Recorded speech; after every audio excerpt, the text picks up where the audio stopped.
परम पूज्य आचार्य भगवंत गुरुदेव श्री विद्यासागर जी महाराज की जय। परम पूज्य मुनिराज श्री सौम्य सागर जी महाराज की जय। पूज्य ब्रह्म सागर जी महाराज की।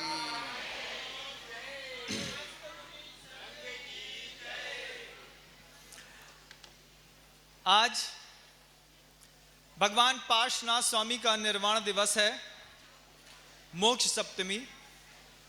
सम्मेद शिखर जी के वो उस कूट पर, स्वर्णभद्र कूट पर लोगों की दिली तमन्ना रहती है कि जीवन में एक बार मोक्ष सप्तमी के दिन और सम्मेद शिखर के स्वर्णभद्र कूट में जाकर भगवान को अर्घ समर्पित कर लें और अपने जीवन को धन्य धन्य कर लें।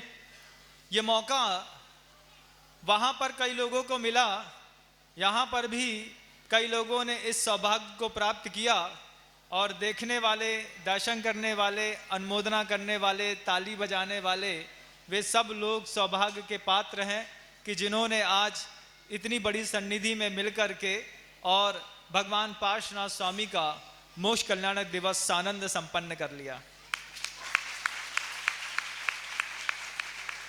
गुरुदेव के एक बार के उद्बोधन है बंधुओं, यही मोक्ष सप्तमी का दिन रामटेक में पड़ा था।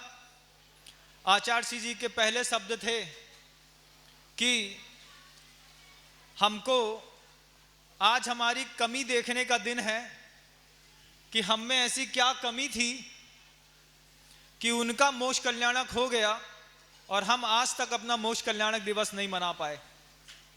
तो ये भगवान मोक्ष पार्श्वनाथ स्वामी का तो मोक्ष कल्याण दिवस है ही, साथ साथ अपनी आत्मा को संबोधित करने का एक ऐसा पवित्र दिन है कि जो परिस्थितियां उनके साथ बनी वैसी परिस्थितियां तो हमारे साथ नहीं बन रही हैं, लेकिन हमारे पुरुषार्थ में कहीं ना कहीं ऐसी कमी है कि जिसके कारण हम भगवान पार्श्वनाथ के जैसा मोक्ष कल्याणक नहीं मना पा रहे। 3 तरह का वैराग्य होता है, पहला संसार का, दूसरा शरीर का और तीसरा भोग का। और दुनिया में कोई भी जीव हो उसके अंदर इन 3 में से कोई एक वैराग्य जरूर होता है। आप हो सकता है आप संसार में रहते हैं लेकिन आपको संसार अच्छा नहीं लगता, छल प्रपंच मायाचारी अच्छी नहीं लगती, लेकिन आप अपने शरीर से वैराग्य को प्राप्त नहीं हो पा रहे। कई लोगों के पास संसार से भी वैराग्य होता है, शरीर की भी वो बहुत उपेक्षा करते हैं, लेकिन भोगों को छोड़ नहीं पाते, भोग नहीं छूटते उनसे। दुनिया में कुछ महापुरुष ऐसे होते हैं जिनके पास संसार का भी वैराग्य होता है, शरीर का भी वैराग्य होता है और भोगों का भी वैराग्य होता है। ऐसे भगवान पार्श्वनाथ स्वामी ने संसार, शरीर और भोग, इन तीनों के वैराग्य को प्राप्त करके आज के दिन निर्वाण को प्राप्त किया था। और मात्र वैराग्य के प्राप्त होने से कुछ नहीं होता बंधुओं, साथ में तप भी करना पड़ता है। मात्र तप करने से कुछ नहीं होता बंधुओं, उसके साथ ज्ञान भी आवश्यक है। सबकी अपनी अपनी अलग अलग शक्तियां हैं। वैराग्य की शक्ति अलग, ज्ञान की शक्ति अलग, तप की शक्ति अलग, सम्यक दर्शन, ज्ञान और चारित्र, इन तीनों रत्नत्रय की शक्ति अलग। सारी शक्तियां जब एक साथ मिलती हैं तब भगवान पार्श्वनाथ स्वामी के जैसे जीव को आज के दिन निर्वाण की प्राप्ति हुई थी। और इससे भी ऊंची बात आचार्य भगवंत गुरुदेव कहते हैं, गुरुदेव कहते हैं कि भगवान पार्श्वनाथ को जगह जगह से अपनी शक्तियों का संचय करना पड़ा। तप की शक्ति जुटानी पड़ी, रत्नत्रय की शक्ति जुटानी पड़ी, आराधनाओं की शक्तियां जुटानी पड़ी, अपने ज्ञान को पवित्र करना पड़ा, वैराग्य जोड़ना पड़ा। और किसी आपके जैसे अबोध ने पूछा कि भगवान इतनी शक्तियां तो मेरे पास नहीं है, तो क्या मुझे कभी निर्वाण नहीं मिलेगा? आप पूछिए, पूछो महाराज जी, अगर मान लो हम तो उपवास नहीं करें, साधना नहीं करें, केशलोंच नहीं करें, वैराग्य को प्राप्त ना हो, क्या हम तप नहीं करें, घर नहीं छोड़ें, पिछी कमंडल नहीं लें, तो क्या आपको निर्वाण नहीं होगा? आपको क्या लगता है? पूछो तो महाराज, होगा कि नहीं होगा? पूछो, पीछे से थोड़ी सी आवाज तो है। चाहते हो कि नहीं चाहते, सबसे बड़ी बात तो यह है। तो आचार्य कुंद कुंद भगवान अपनी शांति भक्ति में क्या गजब की लाइन लिखते हैं, सुनने लायक है, दिमाग में रखने लायक है। आचार्य कुंद कुंद देव लिखते हैं, एकापि समर्थेयम जिन भक्तिर दुर्गतिम निवारयितुम पुण्यानि च पूरयितुम दातुम मुक्ति श्रियः कृतिना।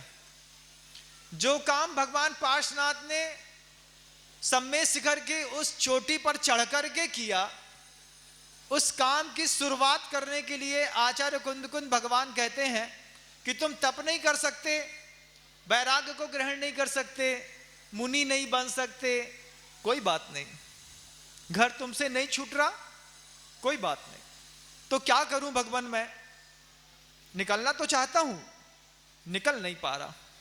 तो आचार्य भगवंत कहते हैं, एकापि समर्थेयम, एकमात्र ऐसी शक्ति तुम्हारे उस आत्म तत्व के अंदर है, उस शक्ति का प्रयोग करोगे तो भगवान बनने से कोई रोक नहीं सकता। कौन सी शक्ति है महाराज? तो आचार्य भगवंत कहते हैं, एकापि समर्थेयम जिन भक्तिर दुर्गतिम निवारयितुम। जिनेंद्र भगवान की भक्ति मात्र करने की ऐसी शक्ति है। भक्ति करने में क्या आपत्ति है? घर के अंदर बैठ करके एकलव्य ने द्रोणाचार्य की मिट्टी की मूर्ति बना करके जंगल में भक्ति करी थी और अर्जुन से बड़ा धुरंधर बन गया था। भक्ति की क्या कीमत है? तो आचार्य भगवंत आज भी आचार्य ज्ञान सागर जी महाराज की भक्ति उनके परोक्ष में कर रहे हैं और आज वो आसमान छूते चले जा रहे हैं। भक्ति की क्या कीमत है? तो वो भक्ति जब मेढक करने के लिए तैयार हुआ तो राजा श्रेणिक के भगवान महावीर के समोषण के पहुंचने से पहले वो वहां से मुक्त हो गया उस निकृष्ट पर्याय से, और वहां पर पहुंच करके एक सौधर्मिंद्र का एक देव बन गया, महर्दिक जाति का, और चमचमाता हुआ जाकर के भगवान महावीर के समोषण में राजा श्रेणिक से पहले खड़ा हो गया। भक्ति की क्या कीमत होती है आप देखो। भक्ति की कीमत क्या गजब की होती है बंधुओं, कि सीता जैसी सती ने लेकर के अपने पति को निर्वाण प्राप्त कराने में सहयोग किया। उसी भक्ति की कीमत थी जब उस भक्ति की कीमत से सीता ने कहा कि अगर मैंने राम के अलावा किसी का स्मरण भी किया हो तो ये आग मुझे यहीं पर जला दे। ये भक्ति की कीमत है। यही भक्ति की कीमत आप भी अपने अंदर पैदा कर सकते हैं। और आचार्य कुंद कुंद देव कहते, एकापि समर्थेयम जिन भक्तिर दुर्गतिम निवारयितुम। भक्ति करोगे तो क्या मिलेगा? एक भक्ति में तीन आनंद आ रहे हैं। सबसे पहला दुर्गतिम निवारयितुम, कि कभी आपको दुर्गति का पात्र नहीं बनना पड़ेगा। जिनेंद्र भगवान के सच्चे भक्त की दुनिया में कभी कोई निंदा नहीं कर सकता, कभी कोई निंदा नहीं कर सकता। उसकी निंदा जिनेंद्र भगवान के भक्त की होती ही नहीं है, चाहे वो गृहस्थ हो चाहे मुनि हो। आपकी निंदा हो रही है तो इस बात को आजमा लेना कि कभी हमने सच्चे मन से जिनेंद्र भगवान की भक्ति नहीं करी। ये निंदा उसकी कमी का एक बैरामीटर है। बहुत सारे जीव दुनिया में ऐसे मिलेंगे कि उनकी कोई निंदा नहीं करता और दुनिया से बाहर निकल जाते हैं। तो जिनेंद्र भगवान की भक्ति करने से सबसे पहले तो आप दुर्गति का पात्र नहीं बनेंगे। एकापि समर्थेयम जिन भक्तिर दुर्गतिम निवारयितुम पुण्यानि च पूरयितुम। और क्या करेगी वो भक्ति? नदी में प्रवाह बहता है धीरे धीरे जल का, इसको पूर नहीं कहते। पूर किसको कहते हैं पता? जब बारिश के दिनों में दोनों तटों से ऊपर पानी का बहाव एक ही दिशा में होता हो और बहुत सारे क्षेत्र को वो आप्लावित करती हुई अपने गंतव्य की ओर तीव्र वेग से बहती है, तब उसको कहते हैं देखो इसमें पूर आ गया है। जैसे यहां पर आचार्य भगवंत कह रहे हैं पुण्यानि च पूरयितुम, कि वो पुण्य के पूर को लाने में समर्थ है। दातुम मुक्ति श्रियः कृतिना। और यही भक्ति ऐसी गजब की है कि वो आपको मुक्ति का लाभ कराने का कारण बनती है। और उसके लिए एक शब्द गुरुदेव ने जोड़ दिया, परंपरा। आज नहीं मिलेगी लेकिन कल यही भक्ति आपको निर्वाण जरूर प्राप्त कराएगी। बंधुओं, आप घर के अंदर बैठ करके एक मात्र संकल्प कर लें कि अपनी जिंदगी में हम पिछी कमंडल ले पाए या ना ले पाए, लेकिन अपने देव की आराधना के अलावा हम दुनिया में किसी भी देव की आराधना नहीं करेंगे, इतने मात्र के संकल्प से भगवान पार्श्वनाथ स्वामी का यह निर्वाण दिवस मनाना सार्थक हो जाएगा।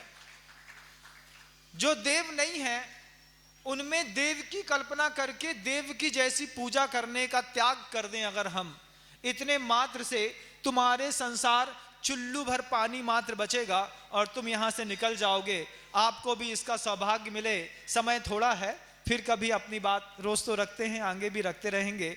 आज के दिन पर्याप्त समझता हूं। भगवंत गुरुदेव श्री विद्यासागर जी महाराज की परम पूज्य मुनिवर श्री